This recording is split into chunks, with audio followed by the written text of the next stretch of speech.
নমস্কাৰ বন্ধু বান্ধৱীসকল 5550টা এলপি আৰু ইউপিৰ ডকুমেণ্ট ভেৰিফিকেশ্যন আৰম্ভ হ'ব অহা 6 তাৰিখ অৰ্থাৎ ছেপ্টেম্বৰৰ 6 তাৰিখৰ পৰা এই কথা ঘোষণা কৰে সন্মানীয় শিক্ষামন্ত্ৰী ৰণোজ পেগু ডাঙৰীয়াই।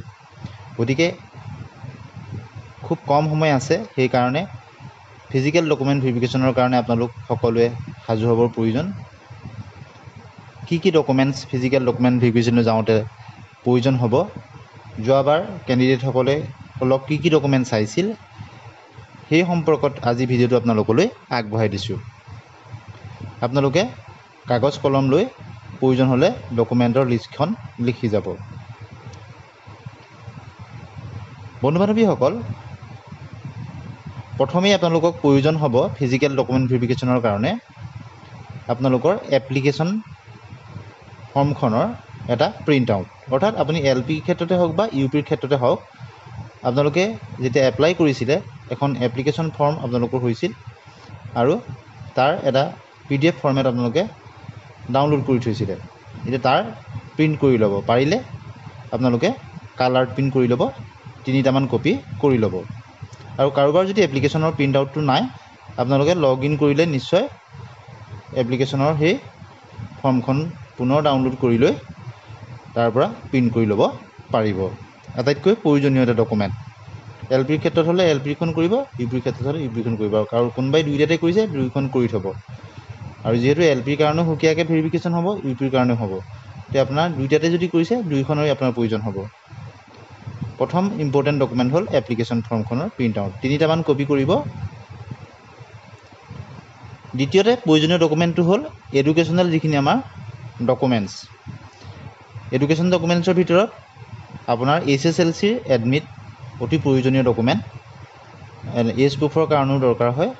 আৰু অন্যান্য ক্ষেত্ৰতো আপোনাৰ লেংগুৱেজ 1 লেংগুৱেজ 2ৰ ক্ষেত্ৰতো আপোনাৰ প্ৰয়োজন হয়। লগতে SSLCৰ আপুনি সকলো ডকুমেণ্টেই লৈ যাব, এডমিট, মাৰ্কশ্বিট, চাৰ্টিফিকেট। তাৰ আপোনালোকে অৰিজিনেল ডকুমেণ্টখিনিও লৈ যাব আৰু লগতে 2টামান ছেট প্ৰিণ্ট কৰাই ল'ব। SSLCৰ আটাইতকৈ SSLCৰ পৰা দৰকাৰী ডকুমেণ্টটো হ'ল এডমিট কাৰ্ড, কিন্তু আপোনালোকে লগত মাৰ্কশ্বিট আৰু চাৰ্টিফিকেটো লৈ যাব, তাৰো জেৰক্স কপি লগত নিব। টেবুল অনুযায়ী বেলেগ বেলেগ ধৰণে বিচাৰে, গতিকে আপোনালোকে SSLCৰো আটাইকেইটা ডকুমেণ্ট লৈ যাব, এডমিট, মাৰ্কশ্বিট, চাৰ্টিফিকেট। দ্বিতীয়তে আটাইতকৈ গুৰুত্বপূৰ্ণ ডকুমেণ্টটো হ'ল হায়াৰ ছেকেণ্ডেৰীৰ মাৰ্কশ্বিট আৰু চাৰ্টিফিকেট। হায়াৰ ছেকেণ্ডেৰী এডমিটটো নিবিচাৰে, যদি আছে আপোনালোকে এডমিটটো নিব, কিন্তু ইম্পৰ্টেণ্ট নহয়। হায়াৰ ছেকেণ্ডেৰী মাৰ্কশ্বিট আৰু চাৰ্টিফিকেট চাই। এইখিনিতে এটা কথা, বহু কেণ্ডিডেটে SOSৰ যোগেদি তেওঁলোকৰ নম্বৰ বৃদ্ধি কৰিছিলে, গতিকে তেওঁলোকে SOSৰ ডকুমেণ্টখিনিও নিব যিসকলে বৃদ্ধি কৰিছিলে।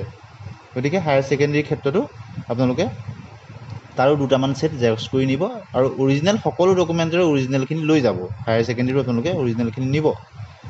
ইয়াৰ পিছতে আহিছোঁ গ্ৰেজুৱেশ্যন। আপোনাৰ যদি গ্ৰেজুৱেশ্যন আছে, আপুনি গ্ৰেজুৱেশ্যনৰ অৰ্থাৎ ডিগ্ৰীৰ ছেমিষ্টাৰ ছিষ্টেম হ'লে আটাইকেইটা ছেমিষ্টাৰ আৰু ইয়েৰ ছিষ্টেমত হ'লে আটাইকেইটা ইয়েৰৰ আপুনি মাৰ্কশ্বিট আৰু চাৰ্টিফিকেট লৈ যাব। তাৰ 2টামান ছেট আপুনি জেৰক্স কৰাই ল'ব আৰু অৰিজিনেলখিনিও লগত নিব। গতিকে একাডেমিক্সৰ আপোনাৰ মেট্ৰিক, হায়াৰ ছেকেণ্ডেৰী আৰু গ্ৰেজুৱেশ্যন। যিসকলৰ গ্ৰেজুৱেশ্যন নাই তেওঁলোকে হায়াৰ ছেকেণ্ডেৰীলৈকে নিলেই হ'ব।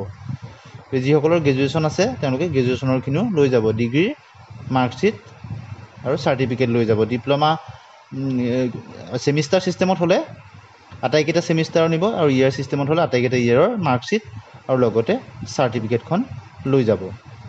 গতিকে এইখিনি হ'ল আমাৰ এডুকেশ্যনেল কোৱালিফিকেশ্যন। এতিয়া আহিছোঁ আমি প্ৰফেশ্যনেল কোৱালিফিকেশ্যনৰ ক্ষেত্ৰত। এল পিৰ ক্ষেত্ৰত যিহেতু DLED সকলেহে আবেদন কৰিবলৈ পাইছিলে, তেওঁলোকে DLEDৰ আটাইকেইটা ছেমিষ্টাৰৰ মাৰ্কশ্বিট আৰু চাৰ্টিফিকেট লৈ যাব, তাৰ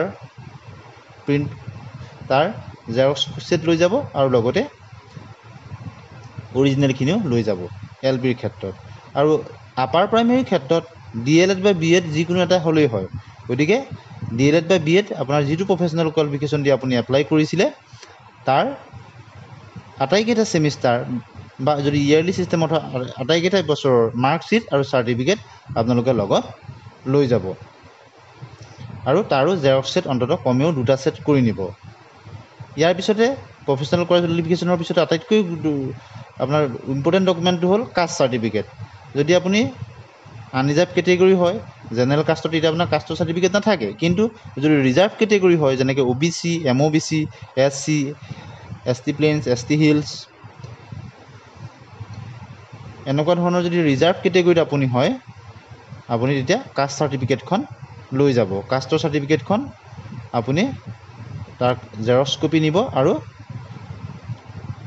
অৰিজিনেলখনো লগত নিব। সকলোৰে অৰিজিনেল ডকুমেণ্ট লগত নিব আৰু জেৰক্স সেইটো অন্ততঃ 2টা কৰি নিব, 2টাকৈ ছেট বনাই নিব।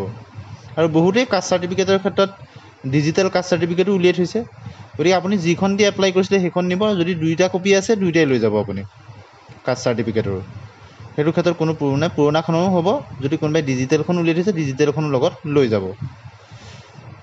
ইয়াৰ পিছতে আহিছোঁ আমাৰ এক্সট্ৰা কোৱালিফিকেশ্যনৰ ক্ষেত্ৰত যিটো 5 নম্বৰ আছিলে NCC বা কালচাৰেল। যিসকলৰ NCC আৰু কালচাৰেল আছে, তেওঁলোকে NCC B বা C যিখনেই আছে তাৰ জেৰক্স আৰু অৰিজিনেল লগত নিব। আৰু কাৰোবাৰ কালচাৰেলৰ যদি আছে, তেওঁলোকে কালচাৰেলৰ জেৰক্স ছেটৰ লগতে অৰিজিনেল লৈ যাব। আৰু যদি কোনোবা PWD কেটেগৰী হয়, তেওঁলোকে PWD যিখন চাৰ্টিফিকেট সেইখন লগত নিব। ইয়াৰ উপৰিও আপোনাৰ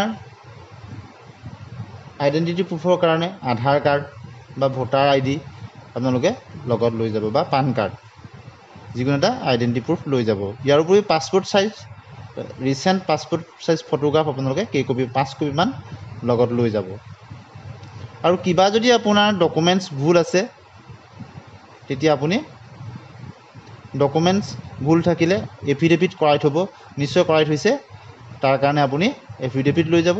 বা অনলাইন কৰোঁতে যদি কিবা খেলি মেলি হৈছিল, কিবা ভুল হৈছিল, তাৰ কাৰণেও বহুতে এফিডেভিট কৰাই থৈছে। যদি আপোনালোকে শপতনামাটো লগত লৈ যাব। এপ্লাই যদি ডকুমেণ্টছত কিবা মাইনৰ ভুল আছে, তেতিয়া আপোনালোকে তাৰ কাৰণে এটা শপতনামা অৰ্থাৎ এফিডেভিট লৈ যাব। আৰু এপ্লাই কৰোঁতেও যদি কিবা ভুল হৈছিল, তাৰ কাৰণেও যদি কিবা সন্দেহ থাকে, আপোনালোকে এটা এফিডেভিট কৰাই নিব পাৰে।